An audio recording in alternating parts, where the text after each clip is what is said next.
Once they start eating this way, you will make yourself heart attack proof. Heart attack proof. We know that if people are eating this way, they are not going to have a heart attack. Not only could we be past our last heart attack, but the vast majority of people, even my age, could actually reverse a lot of their blockage. Everywhere you look, it seems a heart attack is just waiting to happen. If you haven't had a heart attack yourself, you likely know someone who has. Well, I've got a secret to share. With what we know right now, we could see the last heart attack in America. I've been investigating this for over a year. I've got lessons to share. Things you need to know. Things your doctor may not tell you.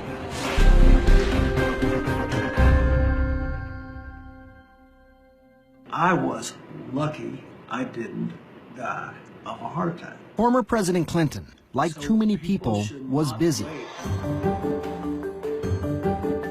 And for years, he ignored warning signs from his heart. But in 2004, during an exhausting book tour, there was something different. I had a real tightness in my chest when I was getting off the airplane. They hustled me down to Columbia Presbyterian, and they confirmed the determination that I had serious blockage and needed the surgery. The 58-year-old Clinton needed to have his chest opened, his heart stopped, and surgery performed. On Labor Day in 2004, Mr. Clinton had 4 blood vessels bypassed. If it happened to him, could it happen to you? What about me?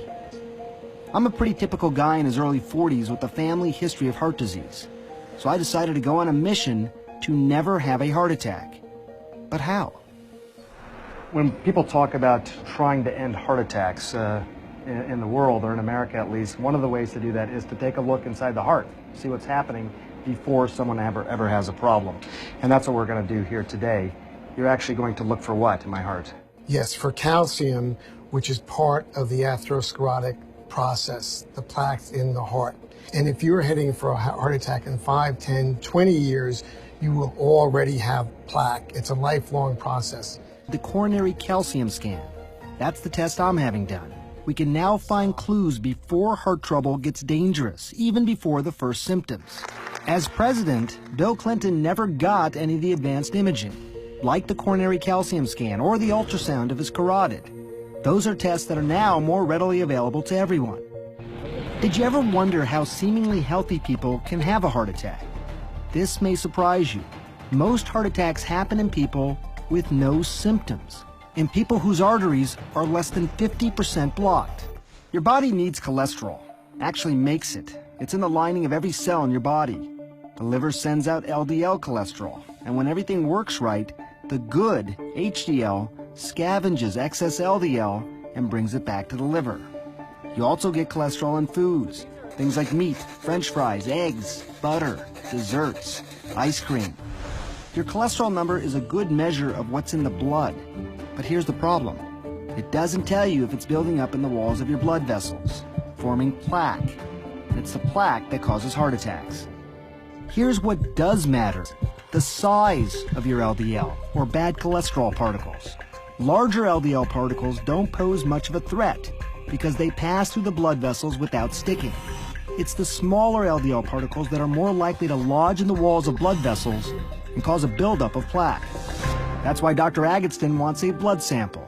He wants to find out if I have a lot of small LDL particles, a sign that I could be prone to building up plaque no matter what my overall cholesterol number is. Spend just a few moments with Bill Clinton and you'll see he's a changed man. For starters, he's a lot thinner than he was as president. Dr. Dean Ornish has studied and written about diet and heart disease for decades. Mrs. Clinton asked me if I would work with the chefs who cooked for the first family, and then began working with President Clinton directly as one of his consulting physicians.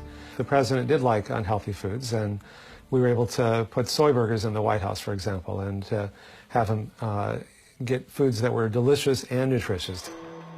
But President Clinton's heart troubles were not over. When the devastating earthquake struck Haiti in 2010, President Clinton flew to Port-au-Prince to support the relief efforts. I spent time with him and saw that he looked tired, not himself.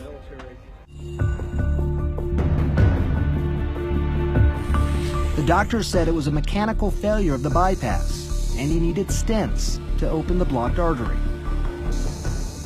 The goal of the treatment, and I think it will be achieved, is for President Clinton to resume his very active lifestyle. This was not a result of either his lifestyle or his diet, which have been excellent. But Dr. Dean Ornish didn't see it that way.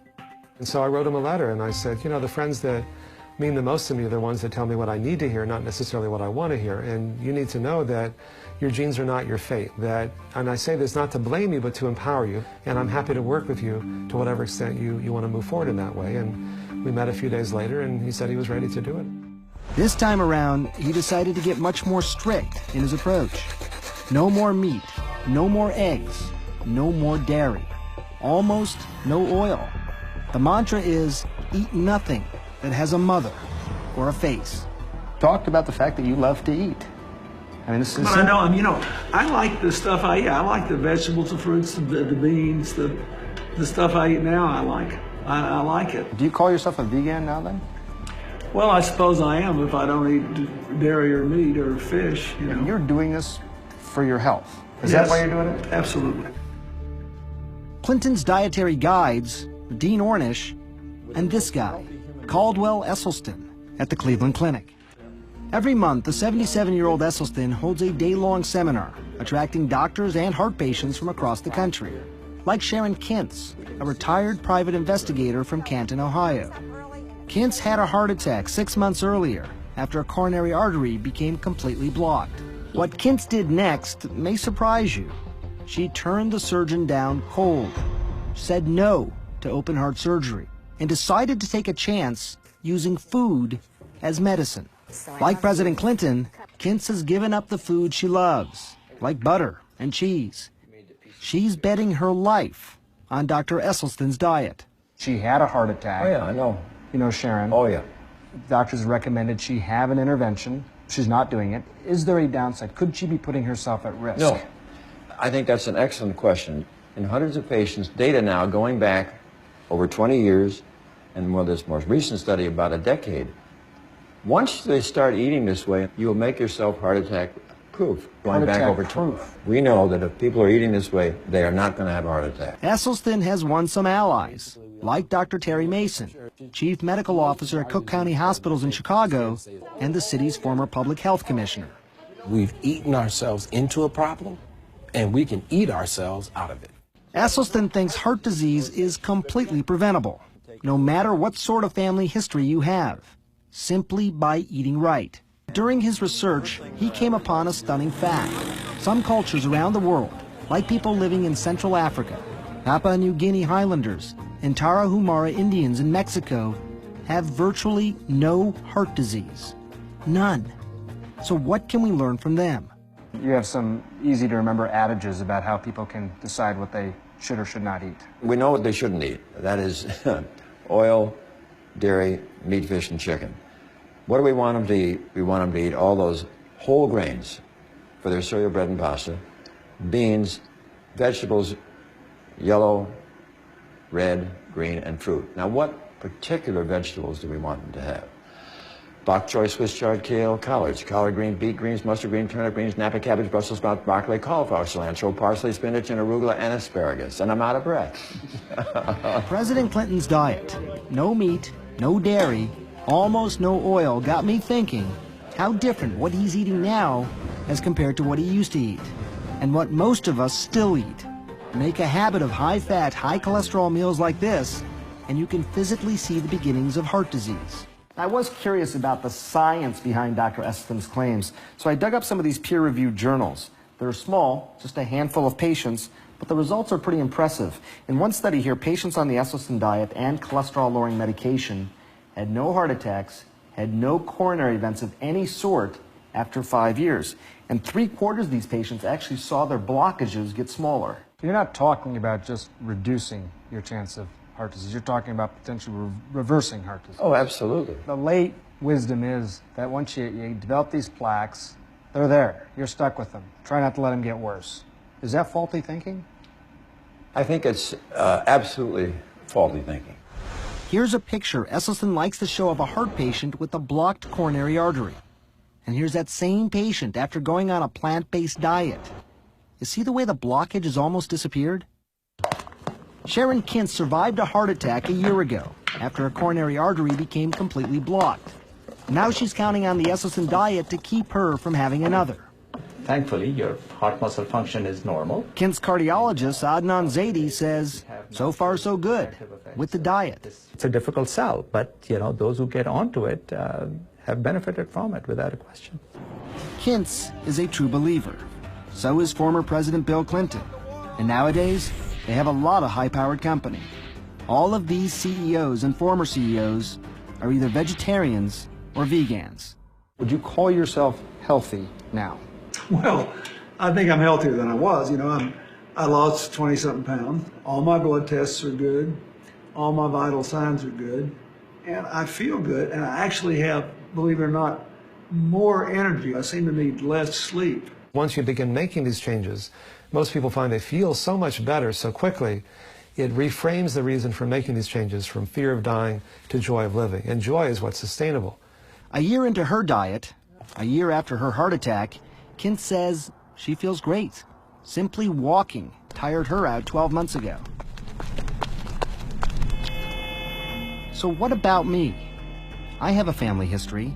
Am I heart attack proof? Time to find out. Time to see what fate has to offer. Sure. me. Now, we had some good news when we did the imaging. Right. That you had no plaque in your coronary arteries Right. on the calcium score. Right. Someone made a comment to me that this is sort of a 4-year guarantee that Yes. I won't have a heart attack. Would you agree with that? Yes. More good news. Looking at my LDL, the bad cholesterol, Dr. Agatston tells me they're mostly large particles, the kind that don't build up as plaque in the blood vessels. If diet and exercise can make someone like me low risk for a heart attack, even with a strong family history, well, that's encouraging. I don't think there's any question that not only could we be past our last heart attack, but the vast majority of people, even my age, could actually reverse a lot of their blockage. Heart disease could be as rare as malaria today if we simply put into practice what we already know. It is possible to keep everybody from having a heart attack with education, with knowledge, with information. Now the question becomes, are people going to do this? I hope I've given you some food for thought today, and if all this makes you want to overhaul your diet, especially if you're a heart patient, you should talk to your doctor. Look, we've got a long way to go in this country, but I hope you'll join me so together we can work toward the last heart attack. I'm Dr. Sanjay Gupta. Thanks for watching.